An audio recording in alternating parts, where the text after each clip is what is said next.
Ini menjaga.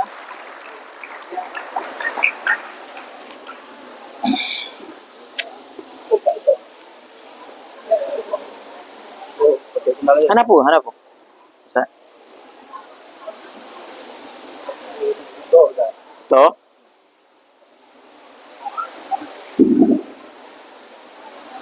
Kamera.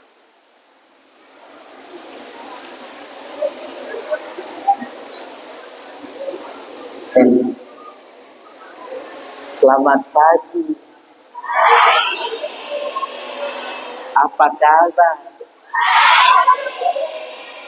Kalian udah mandi? Benar. Ya agam kali mana? Higala magau. Baik. Hari ini Ustaz akan berdiri di sini memberi tausiah selama 1 jam.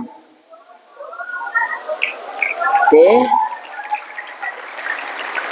Jadi mohon perhatiannya. Jangan sampai nanti waktu Ustaz keluar dari sini mengatakan batat awak mau sanyang. Kalian enggak batat kan? Mau memperhatikan dan mendengarkan.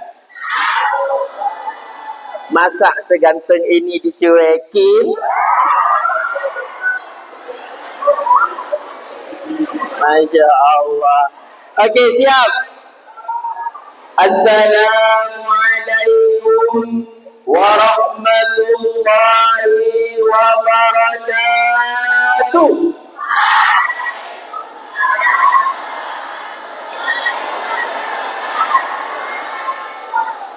Alhamdulillahilladzi anzala ala 'abdihil kitaba wa lam yaj'al lahu 'iwaja qayyima. Wassalatu wassalamu ala sayyidina Muhammadin alladzi harabal batil wa ayyadal haqq wa tammasar radail wa hayyal fadail wa tammamal makarimal akhlaq wa hada'an nasa ila siratil mustaqim wa ala alihi wa ashabihi ahtadaw bihadihi wa atba'ahu ma rasamahu lahum fadanat lahumul muluk wa khud'an li ahbatihimul umam amma ba'd. Allahumma rabbi shrah li sadri wa yassir li amri wahlul 'uqdatam min lisani yafqahu qawli. Faqala Allah Ta'ala fil Qur'anil Karim, a'udzu billahi minasy syaithanir rajim. Bismillahirrahmanirrahim. Laqad kana lakum fi Rasulillahi uswatun hasanah liman kana yarjullaha wal yawmal akhir wa zakarallaha katsira. Qala an-nabi sallallahu alaihi wasallam fil hadis, innama bu'istu liutammima makarimal akhlaq. Sadaqallahul azim wa sadaqa rasuluhun nabiyul karim. Qaddimu a'malakum lid-daril akhirah tajidu indaha fawdhan wa najah. Adik sekalian, siswa dan siswi yang dirahmati oleh Allah, awal mula langkah yang paling mulia, sama-sama kita bermunajat memuja dan memuji Allah Zul Jalali wal Ikram. Karena Allah masih menempatkan satu mahabbah dalam kalbu kita dalam hal mencintai Rasulullah. Karena itulah hari ini dan pada setiap usai solatnya kita selalu berselawat kepada baginda Muhammad. Suatu ketika ada seorang pemuda yang dalam kehidupan sehariannya tidak pernah berselawat kepada Rasulullah. Tiba-tiba ia bermimpi berjumpa dengan Rasul. Dia mengenali itu Rasul. Dia tahu itu baginda Muhammad. Akan tetapi Rasulullah tidak menoleh terhadapnya. Rasulullah tidak mengajak dia bicara. Rasulullah tidak mengenalnya. Ia bertanya, "Ya Rasul, aku umatmu ya Rasul. Kenapa engkau tidak melihat ke wajahku?" Rasulullah menjawab, "Aku tak mengenalmu. Emangnya engkau siapa, guys? Aku umatmu. Akan tetapi di buku cintaku namamu tidak tertulis." Alhasil terbangunlah dia. Bangun solat tahajud, berselawat kepada Rasulullah. Kemudian beberapa malam kemudian ia berjumpa lagi dengan Rasulullah. Rasulullah merangkulnya, memeluknya. "Wahai umatku, saudaraku, engkau sahabatku. Engkau akan masuk syurga bersamaku." "Ya Rasul, kenapa begini reaksimu?" "Sangat berbeda ketika kita bertemu beberapa malam yang lalu. Sekarang aku sudah mengenalmu." "Lewat apa?" "Berselawat kepadaku," kata Rasul. Maka tak henti-hentinya kita berselawat kepada Rasulullah sallallahu alaihi wasallam. Kemudian selawat dan salam sama-sama kita sampaikan kepada sosok yang begitu sempurna, nabiyina wa habibina wa syafi'ina wa zukhrina Muhammad sallallahu alaihi wasallam. Cukup 23 tahun saja Bapak Ibu sekalian, Rasulullah mampu membawa Islam ke seluruh penjuru dunia. Diberkati oleh apa? Ketauhidan, itu senjata utamanya. Kemudian dihiasi oleh apa? Akhlakul karim, itu senjata rahasianya. Maka Rasulullah sukses. Kenapa? Ia memiliki akhlakul karimah yang begitu luar biasa. Semoga kita dengan acara sedemikian rupa mengalirlah akhlaknya Rasul. Kemudian selawat dan salam sama-sama kita sampaikan kepada seluruh keluarga Rasulullah yang begitu mencintai Rasulullah, dan kepada seluruh sahabat Rasul yang sangat selalu waspada dalam menjaga Rasulullah. Ustaz, bagaimana gambaran sahabat Rasulullah di dalam menjaga baginda Muhammad? Ketika Rasulullah ingin berhijrah dari Mekah ke Madinah, Rasulullah memanggil Sayyidina Ali. "Ali, sini dulu. Ada apa ya Rasul?" "Malam ini aku ingin berhijrah bersama Abu Bakar. Malam ini tugasmu adalah tidur di tempat tidurku. Pakailah selimutku, pakailah jubah tidurku, pakailah ranjangku," kata Rasul. "Baik ya Rasulullah." Sayyidina Ali mengetahui bahwasanya ini adalah manipulatif daripada Rasulullah untuk kafirku Quraisy. Ketika kafir Quraisy ingin membunuh Rasulullah yang disangkanya dalam selimut adalah Rasul, ketika dibuka ternyata Sayyidina Ali siap menerima kematian. Sayyidina Ali siap menerima resiko yang begitu luar biasa. Kenapa? Saking cintanya kepada Rasulullah. Itulah jihad daripada sahabat.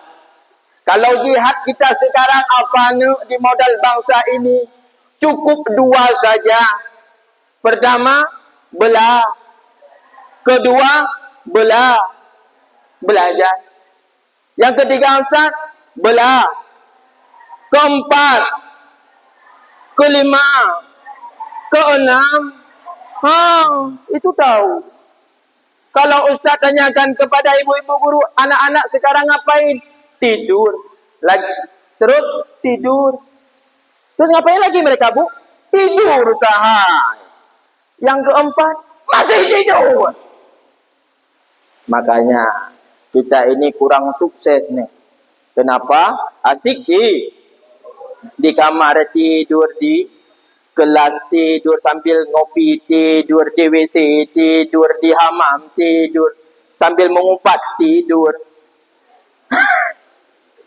Kemudian gambaran penjagaan sahabat Rasul kepada Rasulullah tergambar ketika hijrahnya Rasulullah bersama Abu Bakar. Sampailah di suatu gua. Kata Abu Bakar, ya Rasul, kita istirahat sejenak. Maka Rasulullah bersama Abu Bakar masuk ke dalam sebuah gua yang begitu sempit. Abu Bakar mengatakan, ya Rasulullah, tidurlah engkau di pangkuanku sebentar ya Rasul, agar hilang penatmu, capekmu hari ini. Abu Bakar mempersilakan Rasulullah untuk istirahat di pangkuannya. Kemudian Abu Bakar melihat di dinding-dinding gua banyak sekali lubang-lubang yang diperkirakan oleh Abu Bakar akan adanya binatang yang keluar untuk menyakiti mereka. Maka ditutupilah lubang-lubang tersebut dengan kakinya Abu Bakar, dengan tangan kanan dan kirinya. Beberapa menit kemudian, benar keluarlah seekor ular yang berbisa. Ia sangat rindu ingin melihat wajah Rasul. Terhalang dengan kakinya Abu Bakar, dibatuplah tiga. Seketika rasa sakit menjalar ke seluruh badannya Abu Bakar. Ia tidak berani membangunkan Rasulullah yang sedang istirahat. Akan tetapi, bagaimana mungkin ia akan menahan begitu lama sakit tersebut? Tiba-tiba meneteslah air mata kesakitan itu tertimpa ke wajah Rasulullah. Rasulullah terbangun. Sehingga Rasulullah merasa ini agak lain sepertinya. Wahai Abu Bakar, kenapa engkau menangis? Menyesalkah engkau mengikutiku malam ini? Menyesalkah engkau bertuhan dengan Allah berasulkan diriku? Menyesalkah engkau tidur pada tempat yang sempit ini? Abu Bakar, tidak ya Rasul. Terus kenapa? Kakiku ya Rasul Allah. Kenapa dengan kakimu? Tengok nih. Kenapa? Digigit ular ya Rasul. Oh. Rasulullah aja. Rasulullah mengambil sedikit air liurnya, dioleskan ke luka tersebut. Beberapa detik kemudian langsung sembuh kembali. Kenapa? Rasulullah memiliki mukjizat yang begitu luar biasa. Pertanyaannya, kira-kira anak agak ada yang ngerokok nggak di sini? Enggak. Mana ada kalau di sini? Ya kan? Di kampung. Kira-kira yang ngerokok panamas, air liur mereka kita taruh di tempat luka. Kita bawa ke dokter. Dokter mengatakan apa? Sepertinya harus diamputasi. Kenapa? Karena kena air liur perokok panamas. Nah, jangan piap rokok ya. Hari ini piap rokok. Minggu depan vape. Minggu depannya lagi astagfirullah. Dah, begitulah gambaran sahabat di dalam menjaga Rasulullah. Kemudian selawat dan salam kita persembahkan kepada tabi'in, ulama mutaqaddimin wa ulama mutaakhirin yang mu'tabar. ta'zim wal ikram al-fakir, terutama sekali kepada ibu kepala sekolah SMA Negeri Modal Bangsa Arun. Kita doakan sehat selalu, dilapangkan rezekinya, dimudahkan rezekinya. Kita doakan semoga beliau dalam keadaan selalu bisa membimbing kita. Dan kepada seluruh wakilnya, kepada seluruh gurunya, staf TU, dan semua instansi yang berkaitan dengan SMA tercinta ini. Wabil khusus penghormatan daripada Ustadz untuk siswa. Halo siswa, jangan tidur dulu, geng. Halo, halo. Pasti tadi malam gak tidur nih. Main HP ya? Ta'zim wal ikram Ustadz kepada kalian yang ganteng-ganteng, yang gagah-gagah. Siba agam. Siba agam tengok ha? Enggak. Siba agam. Takbir dulu yang cowok. Allahu Akbar. Baik. Dan teristimewa buat siswi sekalian, sarangi. Kalian tampaknya cantik semua. Apakah karena di dalam kegelapan ini kalian tampak cantik? Atau memang cantik beneran? Masya Allah, begitu pedenya. Baik, takzim buat kalian semua dari Ustaz. Semoga yang cowok menjadi anak yang soleh, sukses dunia akhirat. Dan yang cewek menjadi solehah, sukses dunia akhirat. Dan akan mendapatkan suami seperti Ustaz. Kan seperti, kan bukan Ustaz. Ya kan? Ya kan? Kok ianya lemah banget? Baik anak sekalian, hari ini kita akan berbicara tentang Rasulullah. Biar mahabbah kita bertambah untuk Rasulullah sallallahu alaihi wasallam. Siapa Rasulullah? Hah? Wa afdalul khalqi 'alal itlaqi nabiyuna fammil 'anis syiqaqi.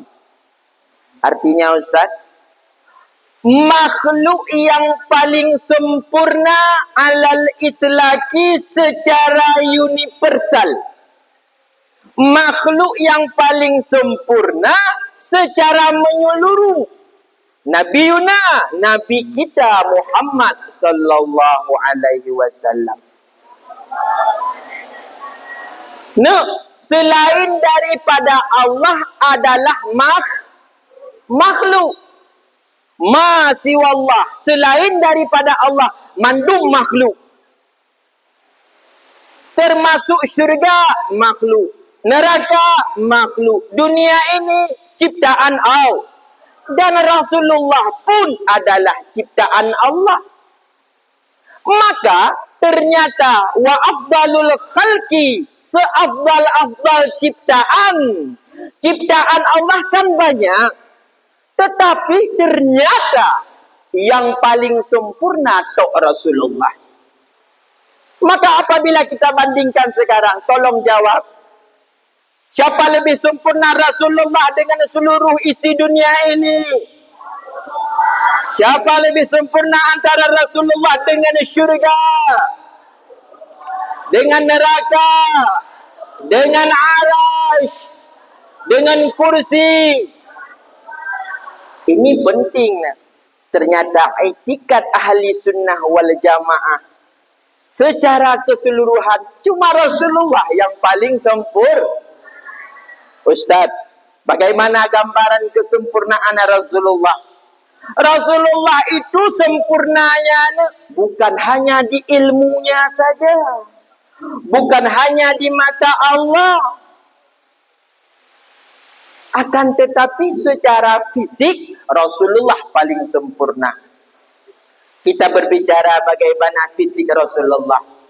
Pertama, Mulai daripada yang paling atas, rambutnya Rasulullah tidak keriting dan tidak terlalu lurus. Kalau rambut anti, keriting lah. Enggak, kebanyakan. Kayak Indomie gitu ya. Ini ya agak-agak. Oh Rasulullah, hana tepat hat, hana keriting. Kayak mana juga agak bergelombang. Kalau rambut Ustaz,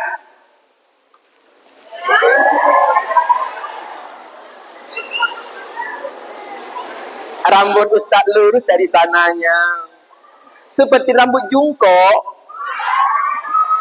Rambut Ustaz lurus, sedangkan rambut Rasul agak bergelombang. Dan kadang-kadang kerap Rasulullah rambutnya di bawah telinganya. Nah, kepala Rasulullah ditutupi oleh 3 unsur. Pertama, Rasulullah pakai peci yang putih seperti Ustaz itu. Maaf Ustaz, jadi contoh, ikon.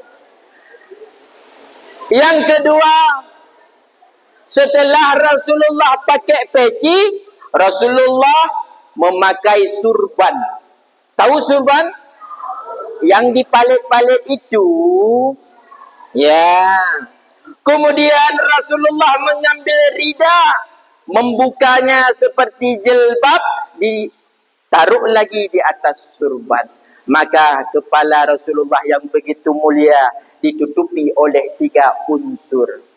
Kemudian dahinya Rasulullah lapang, bercahaya karena di situ bersumber nurnya Rasulullah. Kemudian ini apa namanya? Alisnya Rasulullah itu tebal, melengkung ke bawah. Kalau kita kan kebanyakan melengkungnya ke atas. Kayak marah aja tiap hari. Kayak marah aja tiap hari. Kayak ngambek, padahal memang begitu diri menandrau. Kemudian bulu mata Rasulullah melengkung ke atas begitu cantik, tidak payah lagi pakai maskara yang diputar-putar itu. Kalian tahu kan? Setengah jam kalian berada di depan kaca. Masih juga belum cantik, kasihan. Masya Allah. Kemudian hidungnya Rasulullah itu mancungnya ke bawah. Bukan kayak hidung kita, hidung campuran. Kadang-kadang memang lengkungnya ke bawah, akan tetapi lubangnya begitu luar biasa. Hidungnya Rasulullah melengkung ke bawah begitu ganteng sekali. Kemudian mulutnya Rasul agak lebar sedikit, menggambarkan bahawa Rasulullah fasih di dalam berbicara. Giginya Rasulullah rapi, putih, di tengahnya agak renggang sedikit. Luar biasa. Kenapa? Karena Rasulullah selalu sikat gigi. Di dalam kitab dikatakan wasiwaku mustahabun fi kulli halin illa ba'da zawali lisaimi. Siwak, menyikat gigi itu adalah sunnah yang dituntut sangat berat. Nah, ada dari kalian yang malas sikat gigi? Emangnya sikat gigi berapa kali sehari? 2, 3, pagi sekali, terus siang. Awak agak pacong kena ketika ego jauh waka. Enggak sikat gigi kan? Paling kumur-kumur. Nah, sikat gigi itu sangat penting. Makanya banyak dari guru-guru kita itu udah jam 11 siang, baru jam 11 siang sudah pakai masker. Sudah mumang-mumang dia. Kata ibu guru yang hai. Saya berak mumang gurunya lagi anak aku pajau pucak ura, pucak bunga. Pakon ternyata napah kalian bae. Maka sikat gigi Kan sudah dikatakan waktu kita TK, bangun tidurku terus tidak lupa. Ini tahu. Baik, kemudian lehernya Rasulullah itu agak panjang, putih, bercahaya. Kemudian dadanya Rasul. Ini penting. Antara dada Rasulullah dengan perutnya itu sama rata. Dan perut Rasulullah, kata istrinya, six pack. Kalau Ustaz Nahlil, one pack.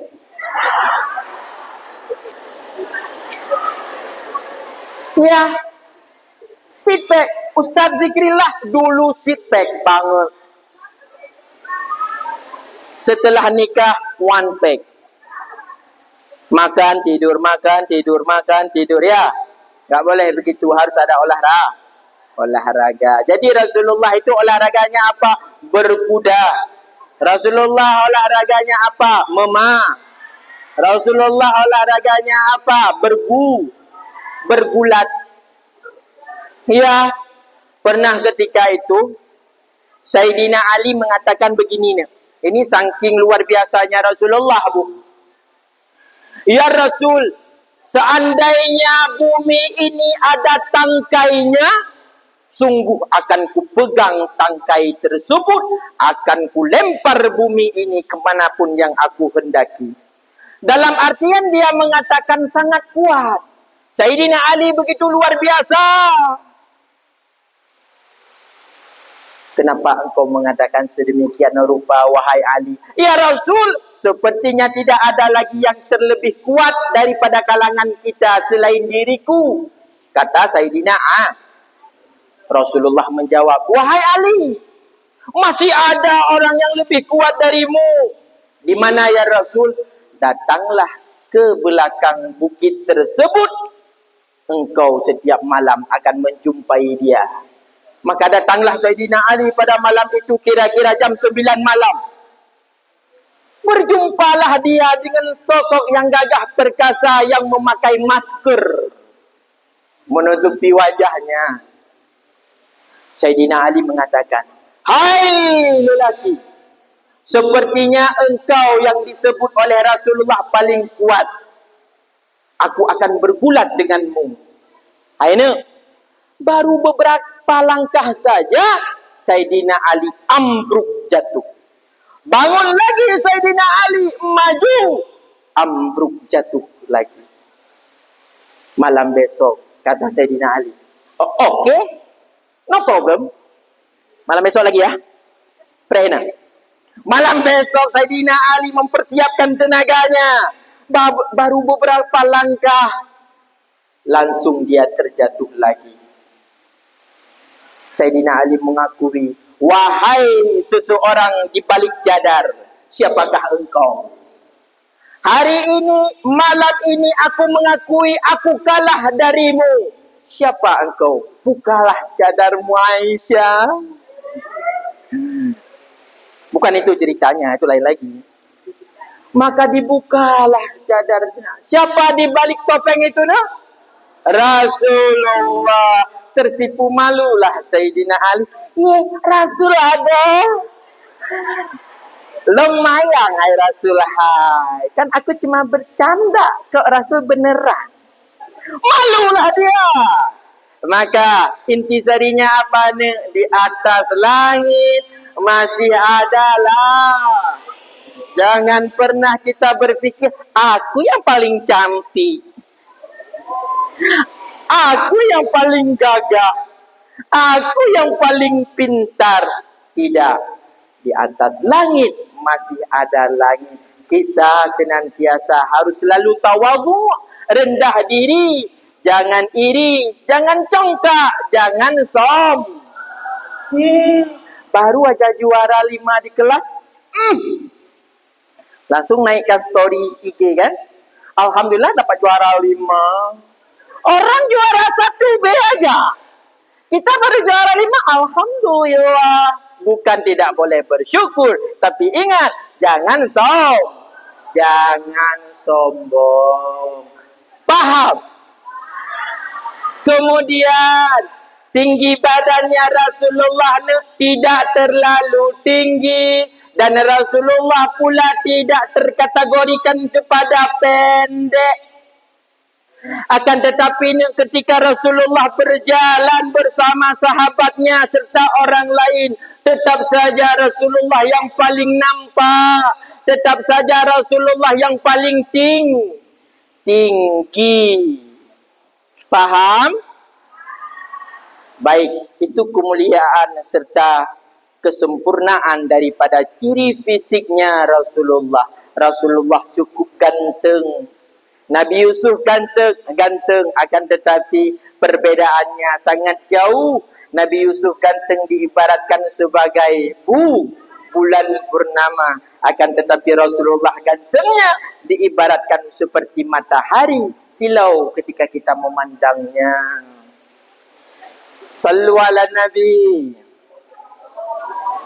Kemudian anak sekalian, kemuliaan Rasulullah itu pada mukjizatnya. Mukjizat Rasulullah banyak. Dalam kitab begini ditulis. Ini sebenarnya Bu, harus ada pulpen satu untuk nulis ya. Untuk tahun depan. Wa mu'jizatuhu katsiratun ghurar. Minha kalamullahi mu'jizul bashar. Mu'jizat Rasulullah itu sangat banyak. Sebahagian daripadanya banyak adalah Al-Quran yang dapat melemahkan manusia. Rasulullah begitu banyak mukjizatnya. Salah satu yang Ustaz ingat adalah Rasulullah dapat berbicara dengan pohon. Ya, makanya ibu-ibu sekalian, ketika anak-anak kita pamit keluar, tahu-tahu berbicara dengan pohon, itu jangan dilarang Bu. Itu mukjizat Bu. Antara mukjizat dengan gila itu Bu. Karena laki-laki tak pernah bercerita ya kan. Tahu-tahu gila aja. Pada suatu hari, sering malah Rasulullah kalau berbicara, memberikan tausiah itu nyender. Ini ada pohon kurma, Rasulullah nyender seperti ini. Dia memberikan tausiah kepada sahabat-sahabatnya. Kemudian oleh sahabat melihat, kasihan juga Rasul kita. Ketika memberikan pelajaran tausiah kepada kita, itu punggungnya kadang-kadang tidak nyaman karena nyendernya di pelepah kurma. Inisiatif daripada sahabat menanyakan, "Ya Rasul, bolehkah kami buat mimbar yang baru untukmu?" "Boleh," kata Rasulullah. "Boleh saja." Maka beberapa hari kemudian selesailah mimbar yang begitu cantik pada masa itu. Ketika Rasulullah memberikan tausiah, tidak lagi nyender di pohon kurma. Ketika Rasulullah memberikan tausiah di mimbar barunya, tiba-tiba ada suara anak bayi menangis. Kalau di kampung Ustaz, suaranya begini. Oa, oa. Kalian pernah dengarnya kayak mana?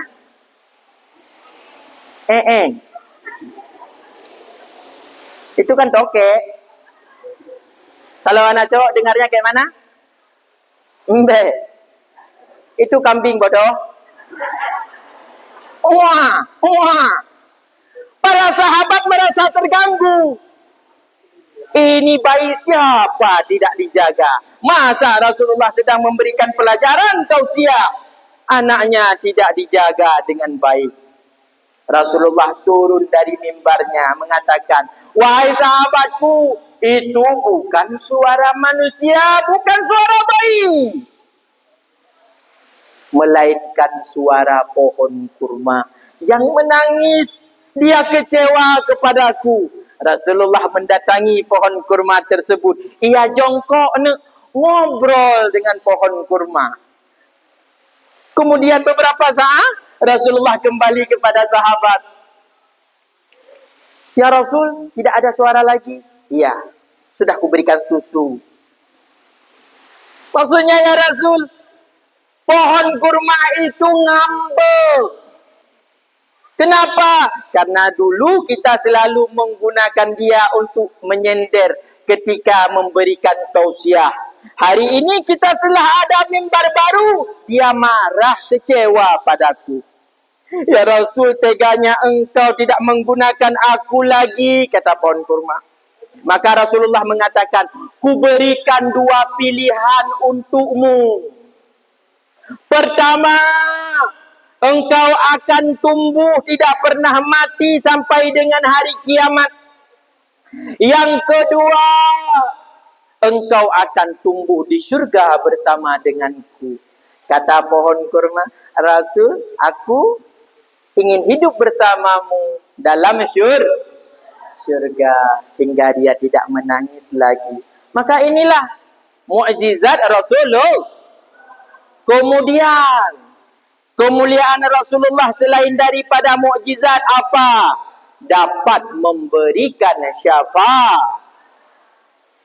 Dalam kitab Jauharah Tauhid dikatakan, wa wajibun syafaatul musyafa'i Muhammadin muqaddaman la tamna'i. Wajib adanya peristiwa pemberian syafaat. Wajib adanya peristiwa pemberian syafaat, yang mana syafaat tersebut akan diberikan oleh orang yang terlebih dahulu mendapatkan syafaat. Siapa dia? Rasulullah. Nah, maka kita perlu selalu berselawat kepada Rasulullah, perlu selalu untuk mencintai Rasulullah untuk mendapatkan syafaat. Satu lagi, baru Ustaz masuk ke poin yang kita ingin bicarakan. Kemuliaan Rasulullah diberikan solat 5 waktu. Ini jagam. Nabi-nabi terdahulu solatnya cuma sekali yang diwajibkan. Nabi Adam cuma diberikan solat subuh. Solat apa? Nabi Daud cuma diberikan solat zuhur. Nabi Sulaiman cuma diberikan solat asar. Nabi Yaqub cuma diberikan solat maghrib. Nabi Yunus cuma diberikan solat isya saja. Siapa yang bisa ngulang? Ustaz akan berikan hadiah. Makanya harus catat Ustaz Raimun ya. Nabi Adam salat. Nabi Sulaiman salat asar. Nabi Yunus salat. Nabi Yaqub salat. Okey, Ustaz balik. Asar untuk Nabi, zuhur untuk Nabi, subuh untuk Nabi, maghrib untuk Nabi, Aisyah untuk Nabi. Yunus, luar biasa ingatannya. Tepuk tangan untuk kita semua. Sedangkan untuk kita, umat Rasulullah dan Rasul 5 kali diberikan. Kata Cayang Cok, Ustaz, berarti kita nggak disayang ya sama Allah. Kok disuruh sholat 5 kali? Hai, itu bukan nggak disayang. Tandanya kita sangat dipentingkan, diprioritaskan. Nah, kalau sama orang yang kita cintai, kita bisa WA, chattingan, teleponan, sehari berapa kali? Bisa 24 jam, Ustaz. Kenapa? Karena orang kita cinta. Kalau dengan orang tua kita telepon kan itu cerewet kan? Mama kita telepon. Ada makan. Enggak sakit kan kakak? Kayak mana kakak? Bajunya udah sampai kakak? Kayak mana ya? Udah mahal semua, jangan tanya lagi. Kayak mana kakak yang kemarin? Nilainya kayak mana? Cerewet kan? Itu tanda sayang. Guru-guru kita ada cerewet no? Guru-guru ini nggih nak cerewet. Nah, tanda cinta. Bagaimana kita melihat guru kita tidak mencintai kita lagi? Tidak memperduli. Tidak memperdulikan kita. Mau cabut-cabutlah terus. Mau pacaran-pacaranlah terus. Kuat pakawang. Anu jen mandung. Nyan ibu. Kalau ibu dah ngatain anu jen mandung, jadi hero ni je ke mak jen. Hati-hati ibu. Memang capek ibu. Anak-anak jen ini memang capek. Kayak mana kita buat bu? Pagar setinggi langit bisa mereka loncat bu. Satpam 7 orang itu di mata mereka enggak ada bu. Kayak mana kita buat? Generasi bu. Kalau tidak kita jaga, hancur masa depan. Ini bu, calon-calon presiden masa depan. Calon wakil presiden. DPR, DPRD, DPRK, ya kan? Amin. Ya Rabbal Alamin. Kemudian, innama bu'istu liutammima makarimal akhlak. Kata Rasul, hanya saja aku diutus untuk memperbaiki akhlak yang mulia.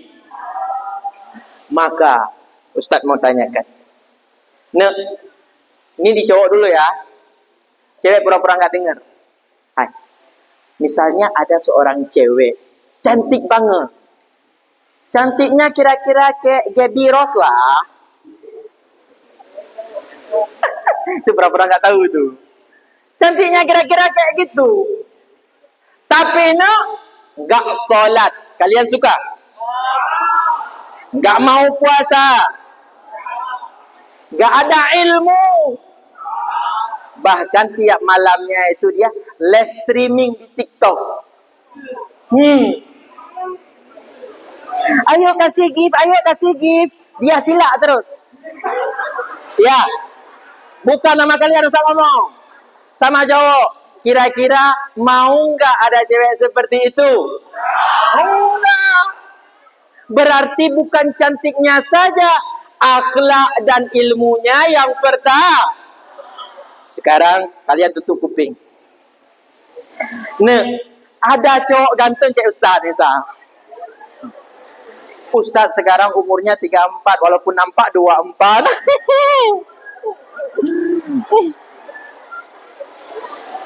Ini sekedar pemberitahuan, Ustaz dah ada anak 2. Ya biar nanti nggak capek Ustaz balas-balas WA kalian. Ustaz dah nikah apa belum? Ada cowok ganteng, gagah, luar biasa, suaranya lantang, hatinya lembut kayak Hello Kitty. Tapi enggak sholat. Kalian mau enggak? Allah saja ditinggalkan oleh dia, apalagi cintanya begitu rapuh sekali. Tak kalon. Mutah lu kalon awaknya. Yang hana-hana sholat. Yang hana-hana sholat. Yang tidak mau mengikuti peraturan sekolah. Makanya, Ustaz saya juara 1. Tidak ada gunanya. Tanpa Ustaz saya hafiz. Saya hafizah. Tidak ada gunanya. Tanpa akhlak. Maka Rasulullah itu adalah manusia terpintar. Seluruh dunia ini tidak akan ada lagi manusia sepintar Rasulullah. Tetapi yang kita peringati dan kita sebut-sebutkan pintarnya apa akhlaknya? Akhlaknya. Adab dulu baru ilmu. Makanya kita diibaratkan sebagai botol. Kita diibaratkan sebagai botol ini. Nah, apabila isinya air putih, harganya 3.000. Kita ganti dengan jus. Isinya 15.000. Terus kita buang jusnya. Kita ganti lagi dengan madu. Harganya 150.000. Terus kita ganti lagi. Kita ganti dia dengan ekstrak daripada parfum. Harganya bisa juta. Nah, wadah yang sama, isi yang berbeda. Sekarang Ustaz ambil wadah sedemikian rupa ini. Ustaz isi air comberan, air bekas kalian mandi. Ustaz kasih satu orang satu. Mau enggak? Kenapa tidak berharga? Nah, kita diibaratkan wadah ini. Wadah ini plastik yang sama semuanya. Kita adalah manusia. Nah, yang jadi begal manusia, yang mencuri manusia, yang tidak akhlak manusia, semua kita sama secara wadah. Yang membedakan isinya, ilmunya. Maka semua kita sama. Yang membedakan adalah ilmu dan akhlak yang ada di dalam hati kita. Paham? Okey, tepuk tangan untuk kita semua. Maka anak sekalian, untuk mencapai kebahagiaan di dunia sampai dengan akhirat, minimal harus ada 4 poin akhlakul karimah yang kita terapkan dalam kehidupan sehari-hari. Pertama, akhlak kita terhadap guru. Siap mendengarkan tausiah? 30 menit lagi. Akhlak kita dengan guru. Ustaz, kenapa dengan guru yang pertama, Ustaz? Karena guru yang memperkenalkan kita ilmu dunia dan akhirat. Kenapa, Ustaz? Karena guru adalah salah satu manusia yang paling ikhlas di dalam memberikan ilmu. Nah, apabila ayah kalian begitu kaya, kaya ayahku, begitu besar pangkatnya, jabatannya, tetapi kalian tidak disekolahkan, kalian tidak diberikan ilmu oleh ayah kalian, cuma di rumah saja. Nah, dipanggil subuh bangun salat, terus disuruh buka pelajaran fisika, kimia, matematika. Kira-kira mama kita mampu nggak semua itu? Sampai dengan siang, sampai dengan membangunkan kita zuhur untuk salat, asar untuk salat, maghrib untuk salat. Kira-kira mampu nggak? Enggak. Maka kita perlu takzim kepada guru karena mereka adalah sosok yang paling ikhlas di dalam memberikan ilmu. Jangan sampai su'ul adab. Jangan sampai kita menjadi orang yang memikirkan, yang berpikiran aku ini lebih hebat daripada guruku. Ketika kita juara, kita berpikir aku lebih mampu. Bahkan kita biasanya sudah luar biasa dalam mengkritisi guru kita. Hati-hati. Kenapa kita tidak boleh durhaka dengan guru? Karena jawabannya, guru adalah orang lain. Maksudnya, Ustaz? Nah, kalau kita berdosa dengan orang tua, itu adalah orang tua kita. Kalau kita bersalah dengan ayahanda kita, itu adalah orang yang paling mencintai kita. Akan tetapi, apabila kita berdosa dengan guru, itu bahaya. Kenapa? Dia orang lain. Bisa saja dia membenci kita. Bisa saja dia menyimpan dendam kepada kita. Kenapa? Dia bukan ibu kandung kita. Dia bukan malut kalian. Bukan mawa kalian. Bukan adik emak kalian. Bisa saja dia mengatakan dalam hatinya, anaknya bepangko buru yang rayu. Anaknya biar dialah gagal di dunia dan akhirat. Apabila itu terbesit dalam hati guru kita, awasnya. Mungkin kita akan sukses menjadi DPR. Syahroni, ya kira-kira begitu, kita akan tertimpa sial. Walaupun kita hebat, kita akan divonis oleh KPK. Kenapa? Ada rasa dendam daripada guru. Maka hati-hati dengan guru. Ustaz, tapi guru itu selalu merepet, Ustaz.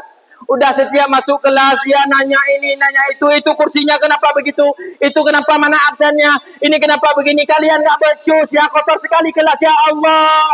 Selalu dia merepet. Kami nggak sanggup. Itu kasih sah. Guru kita sebenarnya semua baik. Dalam hati mereka begini. Bila bentakan kecilku patahkan hatimu, maka lebih dari itu dunia kan menghakimimu.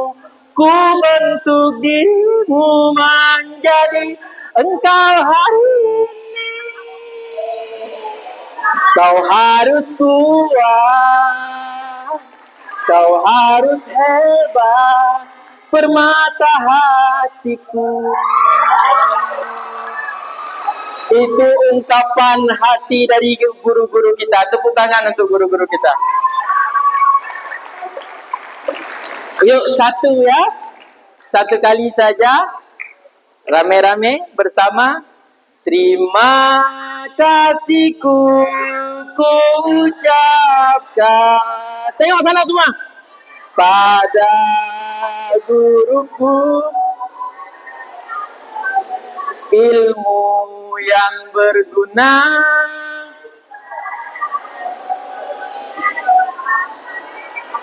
terima kasihku guruku. I love you Ibu, I love you Bapak. Tepuk tangan untuk mereka. Itu yang pertama, adab kita dengan guru. Jangan sampai kita durhaka. Ustaz, ada contohnya enggak? Ada. Di Yaman ada seorang santri yang begitu luar biasa pintarnya. Bahkan dia itu dinobatkan sebagai ulama masa depan. Akan tetapi karena terlalu pintar dan ada beberapa pertanyaan muskilah yang dia lontarkan kepada gurunya tidak dijawab, dia merasa dirinya paling pin. Bahkan pernah menyebut nama langsung dari gurunya. Misalnya nama gurunya Abi Nahlil. Dia sebutnya, si Nahlil itu nggak bisa jawab pertanyaanku. Itu contohnya. Sehingga pada suatu hari, karena dia sudah viral, diundanglah ke negeri seberang untuk memberikan tausiah, untuk memberikan ilmu, untuk berpidato lah kira-kira. Ternyata dia tidak meminta izin kepada gurunya.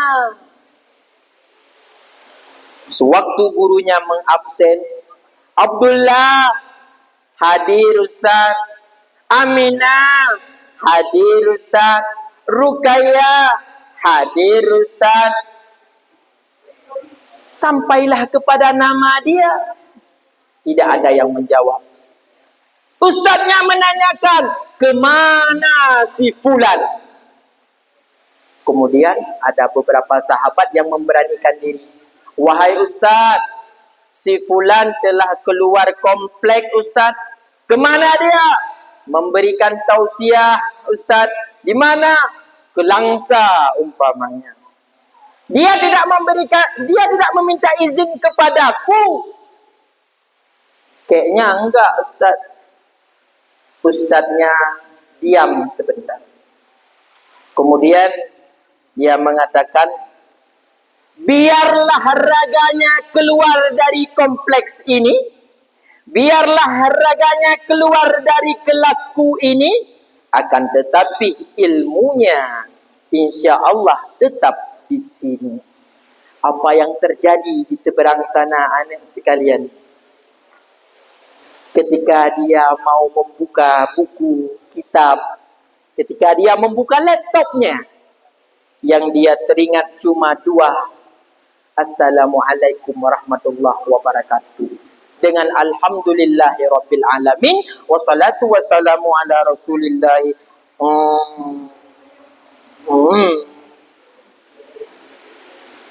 Dia langsung terdiam.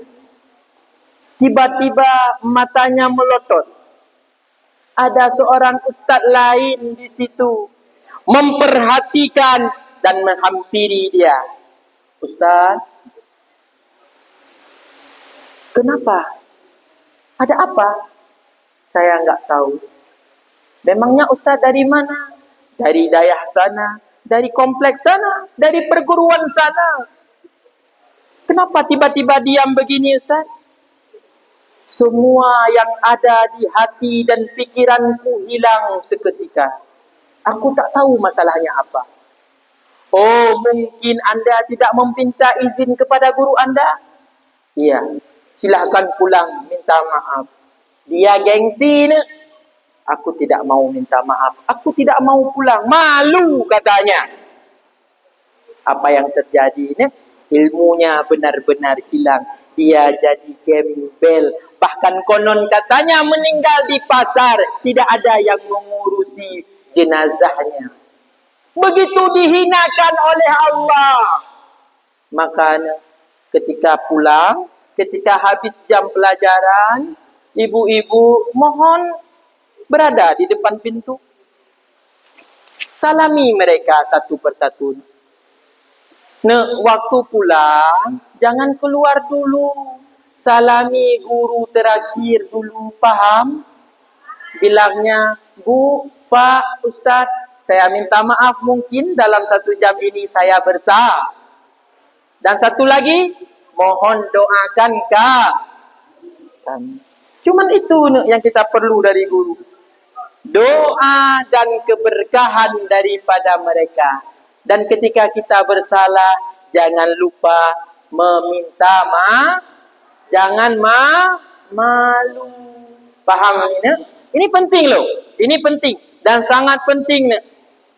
Jadi Bapak Ibu Guru, ketika anak-anak mau keluar jam terakhir, kita berdiri di depan pintu. Salami mereka. Doakan mereka. Cuma 5 menit, 3 menit Bu. Khalas.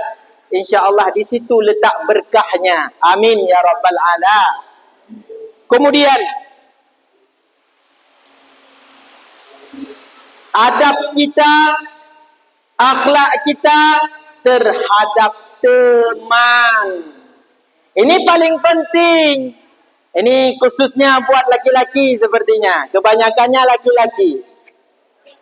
Hai adab kita selain kepada guru, kepada kawan. Maka mana yang kelas 1? Kelas 10? Angkat tangan. Yang jawab. Yang kelas 1 wajib menghormati kakak yang kelas 2. Dan yang kelas 2 mana? Wajib menyayangi adik-adik kelas 1. Yang kelas 2 wajib menghormati yang kelas 3. Yang kelas 3 mana? Angkat tangannya, ini yang batal-batal ni ya. Oh, kalian ada batal-batal ya? Enggak batal kan? Enggak sok-sok begal kan?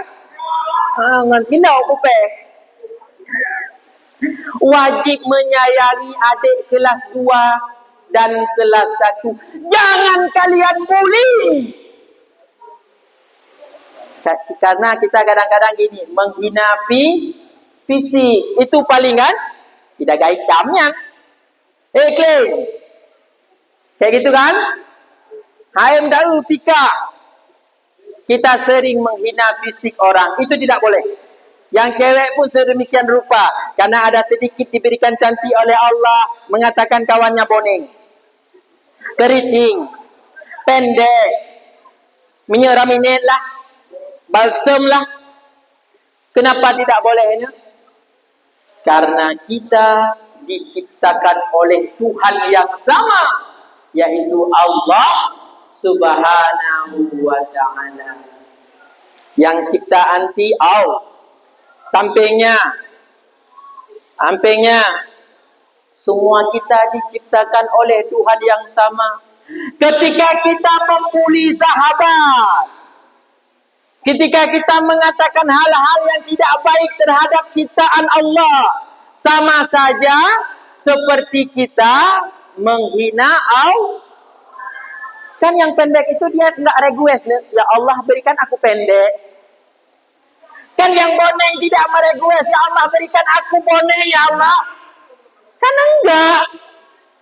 Maka tidak boleh menghina fisika kawan. Paham ya? Ini harus berubah. Kenapa? Karena Rasulullah diutus untuk akhlak yang mulia. Paham? Paham? Jangan ya dik ya. Kemudian akhlak kita yang paling harus selalu kita terapkan adalah akhlak dengan ilmu. Menjaga ilmu. Menjadikan ilmu sebagai landasan hidup. Ustaz, bagaimana caranya agar ilmu kita selalu ada dan berkah?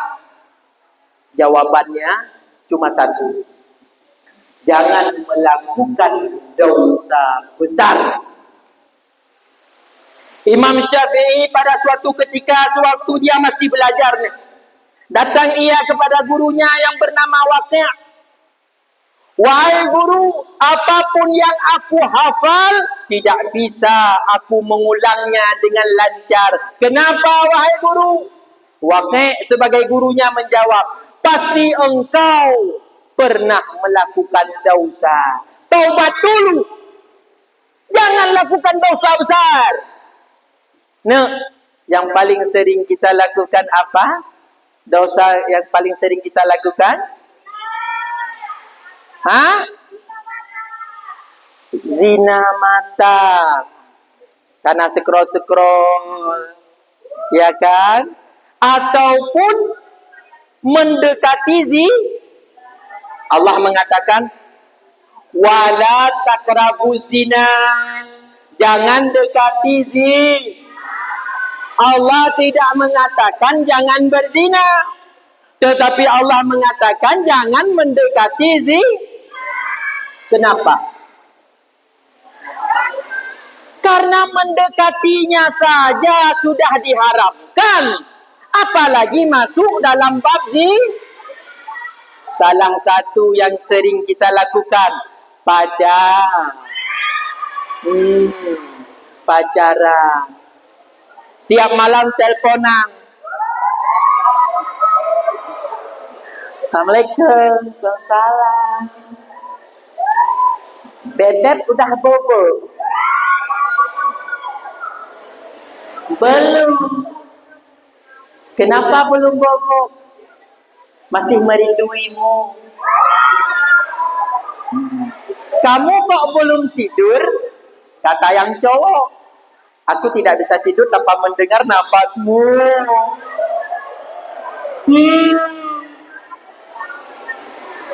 Tiap malam begitu sampai jam 4 pagi.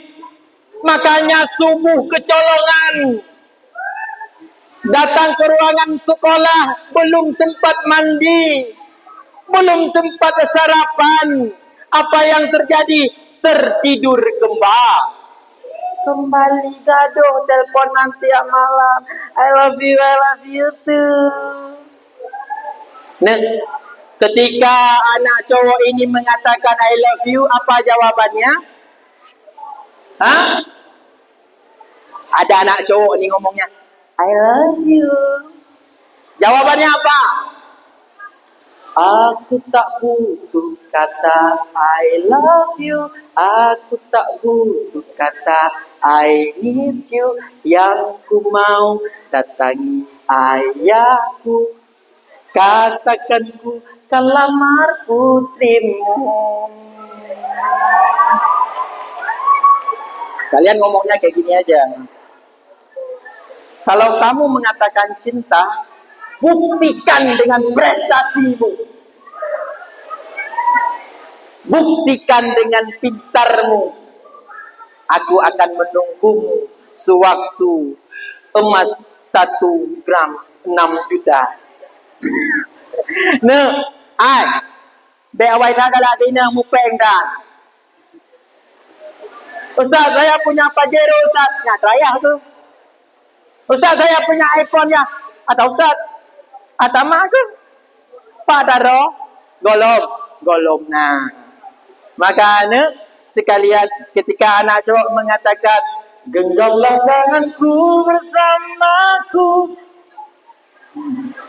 takkan menentukan arah. Bersama diriku yang kan selalu menjaga dirimu. Yakinkan hatimu bersamaku di setiap langkah-langkahku. Ku di sini menantimu. Ku kan selalu ada untukmu. Mereka mengatakan, genggamlah tanganku. Kalian jawabnya begini, hai Gam, kau pegang dulu tangan waliku di kantor KUA, baru engkau boleh pegang tanganku. Anjay!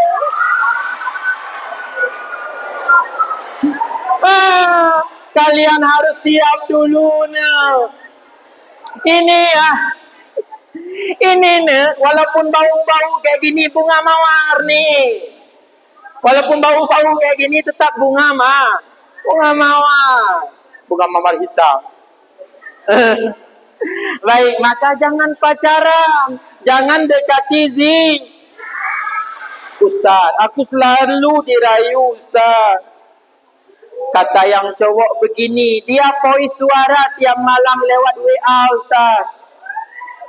Hati lembut tiap impon, siju dalam jantung, rihun kedatangan. Oh sampai pajang kesayang rindu nyolong pendam di dalam dada. Ada anak sayap kalung terbang, Pak Gata oh sayang, minta penawar. Ketika mereka mengatakan seperti itu, jawabannya cuma satu, buktikan cintamu dengan prestasimu. Nah, ya agam, yang cowok-cowok siap berprestasi? Siap menjadi anak hebat? Siap menjadi orang besar? Takbir! Takbir! Takbir! Tepuk tangan untuk kita kaum lelaki. Kami akan tetap memperjuangkanmu, wahai bunga. Baik.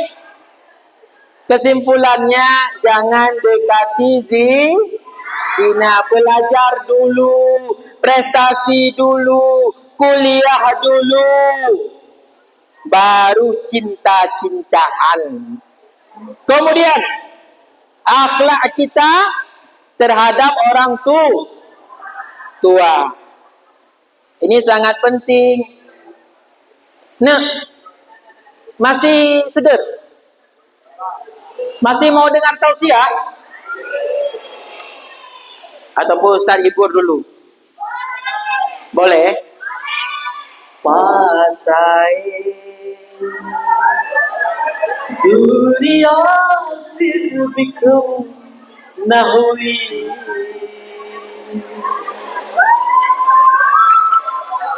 एक दूरी सी हमारी कहानी रही आसमां को जमीन ये जरूरी नहीं मंजिलें मंजिल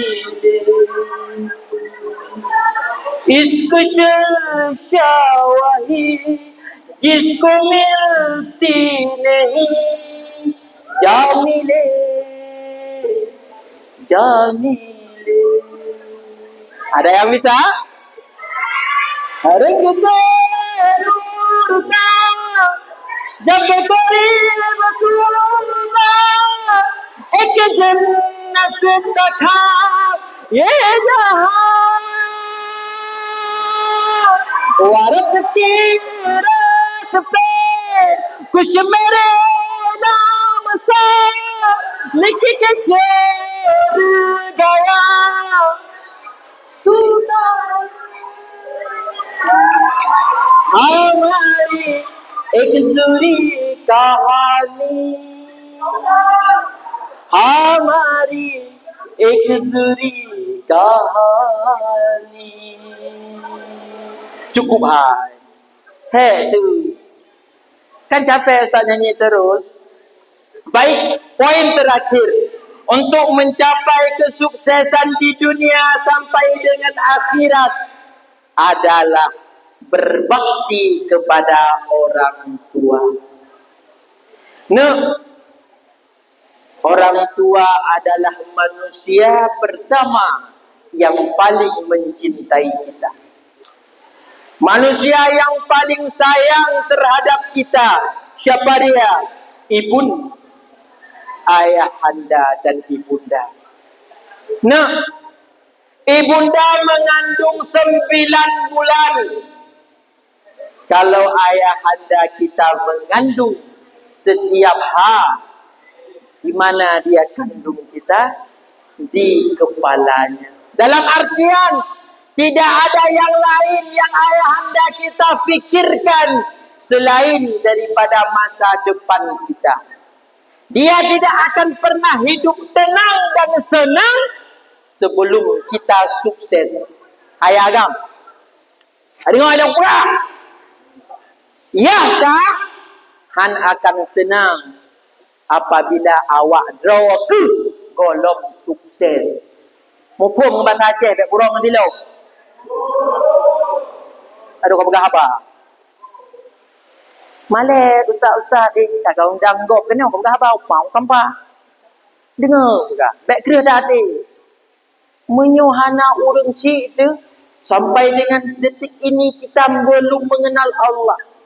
Kita belum mengenal Rasulullah. Kita tidak akan mengenal guru kita. Kenapa? Karena kita dilahirkan lewat perantara orang tua. Orang tua yang paling berjasa dalam hidup kita.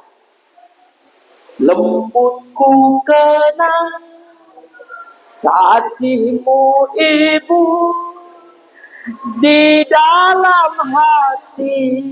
Ku kini menanggung rindu.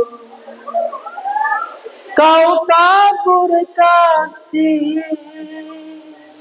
seumur masa, bergetar syahdu oh di dalam hatiku.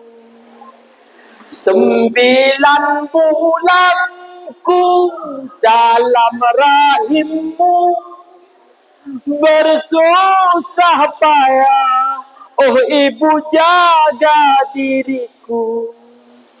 Sakit dan lelah tak kau hiraukan demi diriku oh ibu buah hatimu.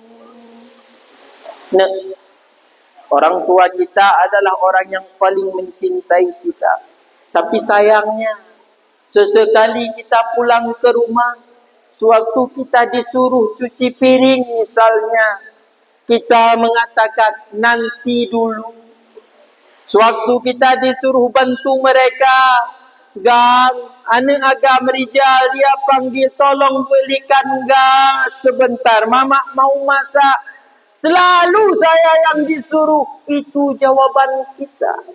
Padahal ketika kita meminta, Ketika kita yang meminta, menelpon, WA mereka, kita kirimkan pesan, mak tolong kirim ini, mak tolong transfer, langsung dipenuhi.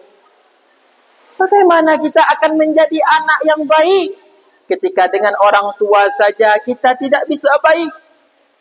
Bagaimana kita akan mendapatkan ridha Allah apabila ridha orang tua saja belum kita dapat? Bagaimana kita menjadi anak yang soleh dan soleha apabila mereka merasakan kita memang tidak akan bisa menjadi anak yang soleh dan soleha? Bekul lematu, sepertinya anakku kayak gitu kalilah. Kemana aku bawa dia nanti? Kuliah di mana? Dia terlalu nakal dia dan lain sebagainya. Perkataan mereka itu menjadi doa. Akan tetapi apabila kita berperilaku baik, perkataan mereka pun insya Allah anakku akan sukses, anakku akan soleh dan soleh. Maka yang kita butuhkan apa? Doa mereka. Nah, Ustaz mau tanya, selama hidup kita, apa sih yang pernah dituntut oleh orang tua kita? Pernah nggak dia minta duit? Pernah nggak dia mengutangkan apapun yang dia berikan untuk kita? Enggak. Yang kita perlu kita lakukan sekarang cuma dua. Belajar, taat kepada guru, sukses, halas. Apa susahnya sih nurut? Ya kan? Maka untuk mendapatkan doa orang tua dan guru, berbaiklah kepada mereka.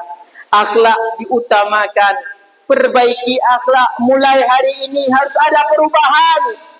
Yang cowok jangan chattingan dengan cewek. Yang cewek jangan balas chattingan mereka. Wala takrabuz zina. Fokus belajar.